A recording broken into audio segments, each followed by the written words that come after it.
দফার ভিতরে এই জিনিসটা চালু করেছে যে পরপর দুইবারের বেশি যাতে প্রধানমন্ত্রী কেউ থাকতে না পারে।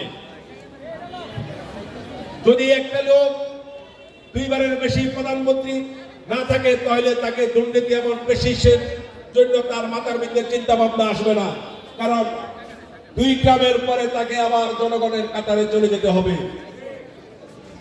আজকে জালাল এখানে সভাপতিত্ব করছে, সে এই এলাকা বিএনপির প্রতিনিধিত্ব করছে।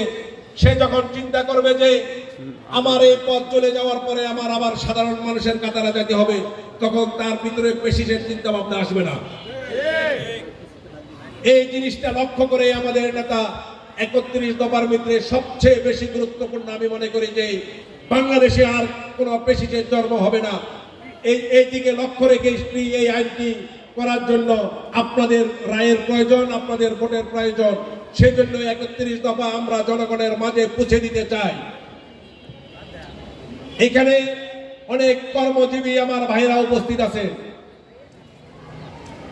যারা হঠাৎ করে দেখেন যে দ্রব্যমূল্য ঊর্ধ্বগতিতে বৃদ্ধি পায়। একটি লোক তার যে মাসিক বেতনের থেকে হঠাৎ করে ডাবল হয়ে যায় দ্রব্যমূল্য কিনতে গেলে, তার বেতন কিন্তু বাড়ে না। এই জন্য আমাদের 31 দফার ভিতরে দ্রব্যমূল্য যাতে হঠাৎ করে সিন্ডিকেটের মাধ্যমে বৃদ্ধি করতে না পারে, সেই দিকেও আমাদের 31 দফার ভিতরে একটি দফাতে গুরুত্বপূর্ণভাবে আলাপ করেছে যে সাধারণ মানুষ যাতে ক্রয় ক্ষমতা থাকে। এই জন্য আমাদের নেতা 31 দফার ভিতরে উল্লেখ করেছে যে সিন্ডিকেটের মাধ্যমে আর কোনো মূল্য বৃদ্ধি পেতে পারবে না। মূল্য বৃদ্ধি হইতে হলে আলোচনা সাপেক্ষে বৃদ্ধি হইতে হবে। আগে কর্মজীবী মানুষের ক্রয় ক্ষমতা বাড়তে হবে, তারপরে দ্রব্যমূল্য বৃদ্ধি হইতে হবে। দ্রব্যমূল্য বৃদ্ধি হবে, কিন্তু মানুষের ক্রয় ক্ষমতা বাড়ার পরে দ্রব্যমূল্য বৃদ্ধি হবে। কাজেই আমি বিশ্বাস করি যে 31 দফা নিয়ে আসলে আলোচনা করতে গেলে অনেক সময়ের দরকার। বিদ্যুতের কারণে আমরা প্রোগ্রামটি একটু দেরিতে শুরু করেছি। কাজেই আমার অনেক ভাইরা, অনেক নেতৃবৃন্দ কথা বলার সুযোগও পাইনি, যার কারণে আমি আসলে দুঃখিত। এবার আমি আমার আগামী জাতীয় সংসদ নির্বাচন নিয়ে 2-1টি কথা বলে প্রোগ্রামটি শেষ করব।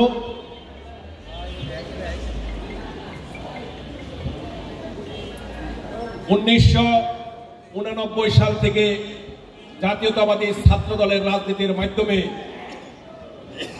আমার রাজনীতিতে পথ চলা। আমি টঙ্গী সরকারি কলেজ ছাত্র দলের যুগ্ম আহ্বায়কের দায়িত্ব পালন করেছি। টঙ্গী সরকারি কলেজ ছাত্র দলের নির্বাচিত জিএস ছিলাম।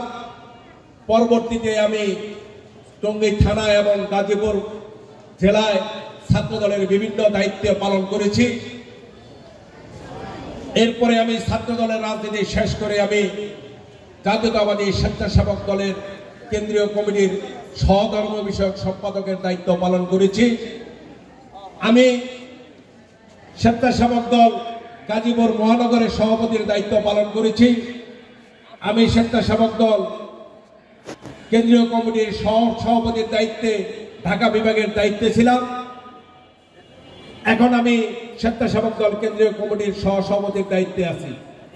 1989 সাল থেকে শুরু করে আজকে পর্যন্ত আমার দল যে কোনো কর্মসূচি দিয়েছে, আমি সুস্থ থাকাকালীন অবস্থায় একটিও কর্মসূচি বাদ দিলে ইনশাল্লাহ সেই দিক বিচার বিশ্লেষণ যদি আমার দল করে, দলের বিশ্বস্ত কর্মী হিসেবে আমি বিশ্বাস করি আমার দল আগামী নির্বাচনে আমাকে নিয়ে চিন্তা ভাবনা করবে ইনশাল্লাহ। আমাদের দল ত্যাগের কথা বলে, আমাদের নেতা ত্যাগী নেতা কর্মীদের মূল্যায়ন করবে ইনশাল্লাহ। সেই দিকে যদি চিন্তা করি, পেশিস সরকার বিরোধী আন্দোলনে গাজীপুরের সর্বোচ্চ মামলার আসামি আমি হই। গাজীপুরের একবার যখন গ্রেপ্তার হই, আমি বারবার জেলখানা থেকে পুনরায় গ্রেপ্তার হয়েছি। পুলিশের দ্বারা বিভিন্নভাবে আমি নির্যাতনের শিকার হয়েছি।